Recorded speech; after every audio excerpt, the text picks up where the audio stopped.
Mi hija está saliendo con el hijo de mi ex. Y tengo el terror absoluto de que los chicos sean medios hermanos. Siento que voy a vomitar desde hace 3 días. Esto parece una broma pesada o un castigo kármico, pero es mi vida real ahora mismo. Mi hija tiene 17 años. Es una chica brillante, divertida, y desde que su madre y yo nos divorciamos hace años, ella y yo hemos sido inseparables. Tenemos esa confianza donde ella me cuenta casi todo. Así que, cuando hace unas semanas empezó a hablarme de un chico nuevo, me alegré por ella. Me contaba que sí era súper lindo, que la trataba increíble, que tenía los mismos gustos musicales. Ya saben, la típica ilusión del primer amor serio. Yo, con mi instinto protector de padre, le pedí que lo trajera a casa.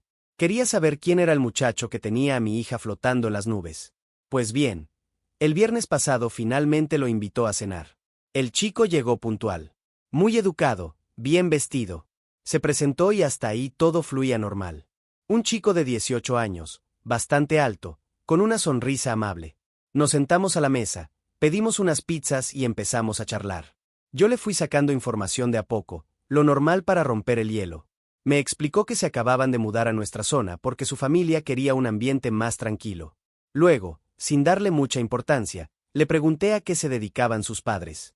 Me dio el nombre de su papá, que resulta ser un apellido bastante conocido en la ciudad, de gente de mucho dinero, empresarios pesados. Y luego, me dio el nombre de su mamá. Ahí se me congeló la sangre. Sentí un zumbido sordo en los oídos, como cuando te levantas muy rápido y te mareas. Le pedí que me repitiera el nombre completo de ella, simulando que tal vez la conocía de algún trámite en el trabajo. Cuando lo pronunció por segunda vez, el trozo de pizza que estaba masticando se me hizo arena en la boca. Mi ex de hace 18 años. Para que entiendan el nivel de gravedad de esta pesadilla, tengo que retroceder casi 2 décadas. Yo tenía 20 y tantos, estaba perdidamente enamorado de esta mujer. Llevábamos un buen tiempo juntos y, tonto de mí, ya estaba ahorrando para comprarle un anillo de compromiso.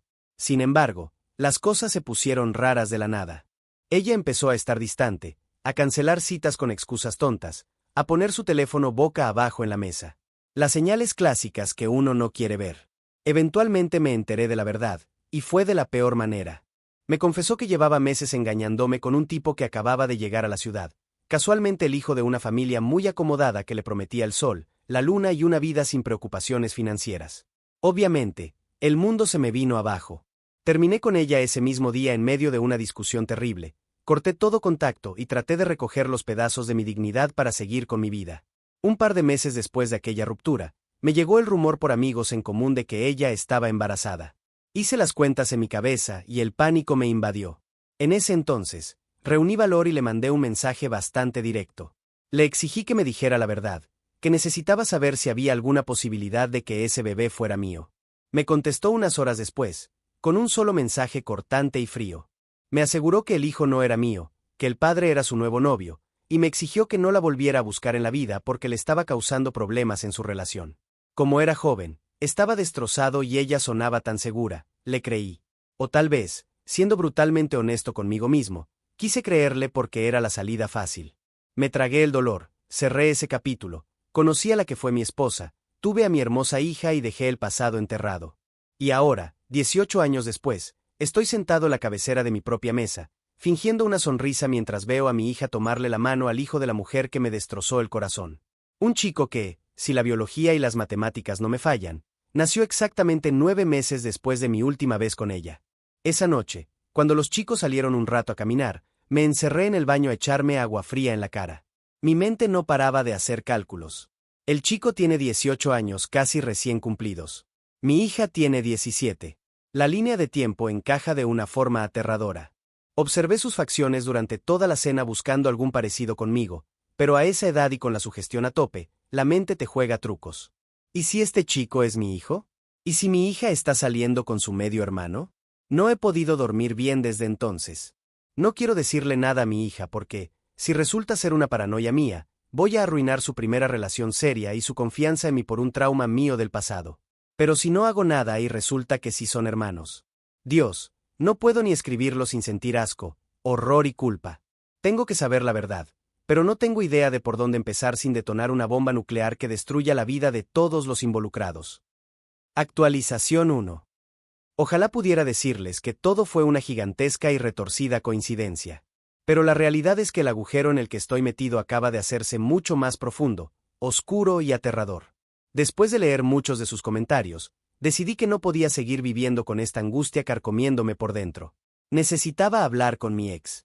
Me costó horrores, pero conseguí su número rastreando las redes sociales del chico. Sí, me sentí como un acosador de lo peor, pero las circunstancias lo ameritaban. Le envié un mensaje de texto muy breve y formal. Le expliqué quién era, le mencioné que nuestros hijos se conocían y le pedí que nos viéramos en una cafetería al otro lado de la ciudad porque teníamos un asunto urgente y delicado que tratar. Se hizo un silencio de horas que me pareció eterno. Mi ansiedad estaba por los cielos, pero finalmente aceptó, pidiéndome discreción. Nos vimos ayer por la tarde.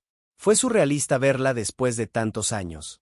Se nota que la vida de lujos le ha sentado bien, vestía impecable, pero la tensión en su rostro era tan evidente que parecía que se iba a romper en cualquier momento.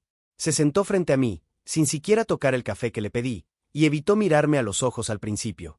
No me anduve con rodeos, no tenía energía para la cortesía. Le expliqué que nuestros hijos estaban saliendo románticamente. Ella se quedó completamente blanca. Perdió el color en un segundo, como si hubiera visto un fantasma. Traté de mantener la calma, respiré hondo y le pedí, casi suplicando, que me mirara a los ojos y me dijera la verdad absoluta, si alguna vez le había hecho una prueba de ADN a su hijo cuando nació para descartar que fuera mío. Aquí es donde mi mundo terminó de colapsar. Yo esperaba que me gritara, que me dijera que estaba loco y resentido, o que sacara un papel con los resultados médicos de su bolso para callarme la boca y mandarme al diablo. En lugar de eso, sus ojos se llenaron de lágrimas y empezó a llorar en silencio. Me dijo que en aquel entonces tenía demasiado miedo de perderlo todo. Me explicó que el hombre acomodado con el que me engañó su actual esposo estaba tan increíblemente feliz con la noticia del embarazo que ella simplemente no quiso arriesgarse a arruinar su nueva vida perfecta, su boda y su futuro asegurado. Me admitió que jamás hizo una prueba de paternidad, que en el fondo, siempre tuvo esa pequeña duda carcomiéndole la cabeza, pero decidió bloquearla, convencerse a sí misma de que el hijo era del otro hombre y seguir adelante con su mentira. Yo estaba furioso. Le reclamé por qué demonios me había mentido con tanta maldita seguridad en aquel mensaje de hace 18 años. Me justificó su acción diciendo que era una cobarde. Me confesó que el otro hombre le ofrecía un futuro seguro y yo solo era un recordatorio de sus errores y sus culpas. Le respondí que su cobardía y su egoísmo ahora estaban a punto de destruir la cordura y la vida de nuestros hijos. Lloró más, pidiéndome perdón repetidas veces, pero el perdón no soluciona el infierno en el que estamos. Acordamos que, bajo ninguna circunstancia, podemos decirle nada a los chicos todavía. Sería una irresponsabilidad tremenda. Si hablamos ahora, soltamos la bomba, y luego resulta que el padre biológico sí es su esposo, solo habremos causado un trauma espantoso y permanente por nada. Así que llegamos a un trato, el único camino lógico que nos queda, vamos a hacer una prueba de paternidad nosotros dos, en el más absoluto secreto. Ella quedó en conseguir algunas muestras de ADN del chico, algo de su cepillo de dientes o cabello, y yo haré lo mismo de mi parte. Vamos a llevarlo a un laboratorio privado de confianza, y ella pagará la tarifa urgente para tener los resultados lo más rápido posible. Regresé a casa exhausto. Entré y vi a mi hija recostada en el sofá, escribiendo en su teléfono y sonriendo con esa mirada boba de estar enamorada. Me preguntó cómo me había ido en mi tarde libre y le tuve que mentir a la cara, fingiendo una sonrisa mientras por dentro me sentía el peor padre del mundo. Me siento como escoria ocultándole algo así, pero juro que lo hago para protegerla. En cuanto tengamos los resultados de la prueba, pase lo que pase, volveré a actualizar. Ojalá me equivoque. Dios, espero equivocarme. Actualización 2. Creí que tocar fondo se sentía como la semana pasada. Qué ingenuo fui. Resulta que el pozo de la desesperación no tiene fondo, solo vas cayendo más y más oscuro. Fueron los 5 días más largos de mi existencia. Cada vez que veía a mi hija sonreírle al teléfono, sentía que me faltaba el aire. Mi ex logró conseguir unos cabellos del cepillo del chico y yo me tomé mi propia muestra. Lo mandamos al laboratorio con la opción de máxima urgencia, pagando una cantidad ridícula de dinero, pero a esas alturas habría vendido un riñón por tener respuestas. El miércoles me llegó un correo del laboratorio diciendo que los resultados físicos estaban listos para recogerse. Fui solo. Me senté en el auto con ese maldito sobre de papel manila en las manos durante al menos media hora. Estaba sudando frío. Recuerdo que hasta recé, y eso que no piso una iglesia desde hace años. Pedí con toda mi alma que el papel dijera 0%. Abrí el sobre rasgándolo a la mala. Fui directo a la conclusión final. 99.9%. Probabilidad de paternidad, 99.9%. No les voy a mentir, vomité. Ahí mismo, abrí la puerta del auto y devolví el estómago en el estacionamiento de la clínica. El chico era mi hijo. Mi sangre. El muchacho del que mi hija estaba perdidamente enamorada es su medio hermano. Llamé a mi ex. Apenas le dije el porcentaje por teléfono. Escuché cómo se le cortaba la respiración y cortó la llamada. Nos vimos un par de horas después para planear la pesadilla. Teníamos que hablar con los chicos. No podíamos aplazarlo ni un segundo más. Era inmoral, era enfermizo dejarlo seguir con su romance. Acordamos que lo citaríamos en mi casa esa misma tarde. Cuando los chicos llegaron, estaban de la mano, riéndose de algo. Verlos así, sabiendo lo que estaba a punto de hacerles, me rompió en 1000 pedazos. Les pedí que se sentaran en el sofá de la sala. Mi ex estaba sentada en un sillón individual, pálida, temblando como una hoja. El chico se tensó al ver a su madre ahí. Claramente sabía que algo andaba muy mal. Me tocó a mí ser el verdugo. Tragué saliva y empecé a hablar. Les di todo el contexto primero, despacio. Les expliqué que su madre y yo habíamos tenido una relación hace 18 años. Vi cómo las caras de ambos pasaban de la confusión a la incomodidad.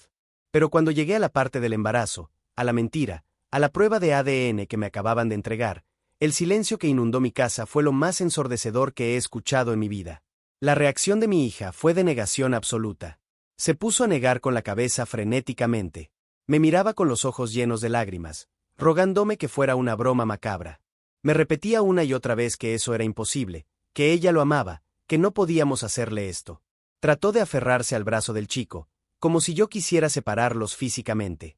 Fue desgarrador ver cómo su cerebro simplemente se negaba a procesar la monstruosidad de la situación. Pero la reacción de él, eso me va a perseguir hasta el día que me muera. El muchacho no lloró al principio. Simplemente se quedó mirando a su madre. Su mente estaba haciendo conexiones a la velocidad de la luz. Le preguntó a su mamá, con una voz que daba miedo de lo calmada que estaba, si el hombre que lo crió, al que él llamaba papá, sabía algo de esto. Ella, sin poder levantar la vista del suelo, negó con la cabeza mientras sollozaba. Ahí fue cuando el chico estalló. Fue una furia ciega, pura y visceral. Se levantó de golpe y empezó a gritarle a su madre. Le reclamó que toda su vida era una maldita farsa, que le había robado a su verdadero padre, y peor aún, que había engañado y usado al hombre que lo amó y crió durante 18 años. Le gritó cosas terribles, cosas que ningún hijo debería decirle a su madre, pero no tuve el valor de detenerlo. Tenía razón en cada palabra. Cuando mi ex intentó acercarse para calmarlo, él retrocedió con asco, nos miró a todos con un desprecio que me heló la sangre, y salió dando un portazo que hizo temblar las ventanas. Mi hija se derrumbó en el suelo llorando gritos, y yo me quedé ahí, abrazándola, sabiendo que mi vida y la de mi nuevo hijo estaban arruinadas. Actualización 3. Si creen que el drama se quedó contenido en mi sala, se equivocan. El chico, lleno de furia y con el corazón roto, se fue directo a su casa. Según me enteré después, confrontó al hombre que lo crió. Soltó toda la verdad de golpe, sin filtros. La vida de mi ex explotó por los aires esa misma noche. Su esposo se enteró de la peor manera que el hijo que adoraba, el heredero de su estatus y su fortuna, no llevaba su sangre. Y no solo eso, sino que mi ex lo había usado a él, una vil trampa con un embarazo ajeno para amarrarlo, casarse y asegurar una vida de privilegios. Me cuesta imaginar el nivel de traición que debe haber sentido ese hombre. Las consecuencias fueron inmediatas. Al día siguiente, mi ex me llamó histérica desde la habitación de un hotel. Su esposo la había echado de la casa a gritos en medio de la madrugada. Le cerró el acceso a todas las cuentas bancarias conjuntas y los abogados del ya estaban preparando los papeles del divorcio, buscando dejarla en la calle por fraude y adulterio continuado. Por mucho resentimiento que le guardé durante años, escucharla tan rota, perdiéndolo absolutamente todo por una mentira de hace casi 2 décadas, me dio lástima. Pero mi prioridad no era ella. Era mi hija, que no salía de su cuarto, y mi hijo. Dios, se siente rarísimo llamarlo así. Intenté comunicarme con el chico esa semana. Le mandé mensajes prudentes, diciéndole que estaba ahí para él, que entendía su rabia y que no esperaba nada a cambio. Me bloqueó de todos lados. Y lo entiendo. Para él, yo soy la cara de la destrucción de su familia. Actualización 4. Ha pasado casi un mes desde la explosión. Necesitaba tiempo antes de escribir esto porque las cosas se pusieron todavía más oscuras, y mi salud mental pende de un hilo. Mi hija y el chico intentaron seguir juntos. Sí, leyeron bien. Y sí, Es tan perturbador como suena. Hace un par de semanas, descubrí que se estaban viendo a escondidas. El shock y la negación en ambos era tan profunda que intentaron convencerse a sí mismos de que la prueba de ADN era un error, o que simplemente no les importaba la biología porque sus sentimientos eran reales. Cuando la caché escabulléndose por la ventana una noche, tuvimos la charla más dura de mi vida. No le grité. Me senté con ella en el borde de su cama y le hablé desde el fondo de mi alma. Le expliqué que entendía su dolor, que sabía que su corazón estaba roto, pero que lo que estaban intentando hacer los iba a destruir psicológicamente a los dos. Que el mundo real no funciona así, y que la realidad de que compartían sangre los iba a alcanzar tarde o temprano, devorándolos por dentro. Lloramos juntos hasta quedarnos dormidos. A los pocos días, la realidad de la que le hablé finalmente los aplastó. El morbo de la situación, el peso de saber que eran medios hermanos, la culpa, todo eso fue demasiado para un par de adolescentes. Terminaron la relación definitivamente. Fue un corte brusco y brutal. Mi hija está en terapia ahora, intentando procesar no solo su primera gran ruptura amorosa, sino el trauma tremendo que todo esto le dejó. Trato de ser su roca, pero yo también estoy roto. En cuanto a mi ex, el divorcio sigue en marcha y es un infierno mediático en su círculo social. Está viviendo en un departamento pequeño, sola. Sobre mi hijo, me enteré por mi hija que él se quedó a vivir con el esposo de mi ex, el hombre que lo crió. Al parecer, a pesar del engaño monumental, ese hombre realmente ama al chico como a un hijo y decidió que él no tenía la culpa de los pecados de su madre. Me alivia saber que el muchacho no perdió a su figura paterna. Yo le envié un último correo electrónico hace unos días, desde una cuenta que no tiene bloqueada. Fue corto. Le dije que lamentaba profundamente cómo se había enterado de todo. Le aseguré que nunca dejaré de intentar ser un padre para él si me lo permite, pero que respeto su dolor y no voy a forzar las cosas. Le dejé claro que la puerta de mi casa y de mi vida siempre estará abierta para cuando, o si alguna vez, decide cruzarla. No ha respondido. Por ahora, solo me queda concentrarme en sanar junto a mi hija, un día a la vez. No sé qué nos depara el futuro, pero esta es nuestra realidad ahora. Actualización 5. Si me hubieran dicho hace unas semanas que terminaría compartiendo un café y abriendo mi corazón con el hombre con el que mi ex me engañó, sinceramente me habría reído a carcajadas. ¡Qué locura!, ¿no? Las vueltas que da la vida cuando menos te lo esperas. Pues bien, todo empezó un jueves por la tarde. Recibí un mensaje de un número desconocido. Era un texto bastante formal y directo, presentándose como el exesposo de la madre de mi hijo. Sentí que el estómago se me caía a los pies. Me pedía que nos reuniéramos, solo nosotros dos, en un lugar neutral. Aclaró que no buscaba problemas, sino que necesitaba hablar de hombre a hombre antes de que sucediera algo inevitable. Su hijo, porque para él, sigue siendo su hijo a todos los niveles, le había expresado que quería intentar hablar conmigo para entender qué demonios había pasado. Acepté de inmediato, aunque por dentro estaba temblando de nervios. Nos vimos al día siguiente en una cafetería bastante tranquila a las afueras de la ciudad. Cuando llegué, él ya estaba ahí. Lo reconocí de inmediato por las fotos que había visto de reojo en las redes sociales de los chicos semanas atrás, pero, vaya, se veía diferente. Se notaba que la onda expansiva de todo este desastre también le había pasado por encima. Tenía ojeras marcadas, una postura un poco encorvada y la mirada cansada de alguien que no ha dormido bien en meses. Me senté frente a él. Los primeros minutos fueron de una incomodidad brutal. Pedimos café y nos quedamos mirando las tazas un rato, hasta que él rompió el hielo. Me explicó, con una voz muy serena pero cargada de tristeza, que el muchacho estaba lleno de dudas. Que sentía mucha rabia, sí, pero que la curiosidad y la necesidad de conocer su origen lo estaban matando por dentro. Sin embargo, antes de permitir que ese encuentro sucediera, él necesitaba mirarme a los ojos. Quería saber quién era yo realmente.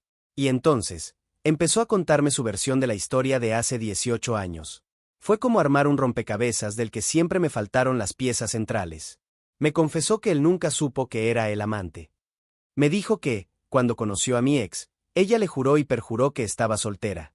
Que salieron durante un tiempo, se enamoró, y cuando ella le dio la noticia del embarazo, para él fue el día más feliz de su vida. Me relató con los ojos vidriosos cómo se ilusionó con ser padre, cómo compró la cuna, cómo cargó a ese bebé el primer día en el hospital sintiendo que su vida por fin tenía sentido. Le dio la mejor vida que pudo, la mejor educación, todo su amor.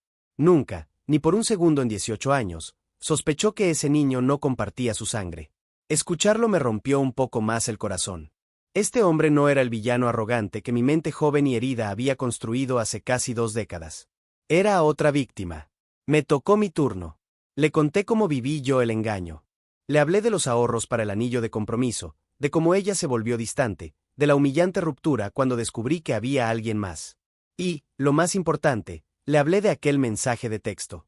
Le expliqué cómo, al enterarme de los rumores de su embarazo, la busqué desesperado para saber si el hijo era mío, y cómo ella me bloqueó después de asegurarme tajantemente que el bebé era de su nuevo novio y que yo no era más que una molestia en su nueva y perfecta vida.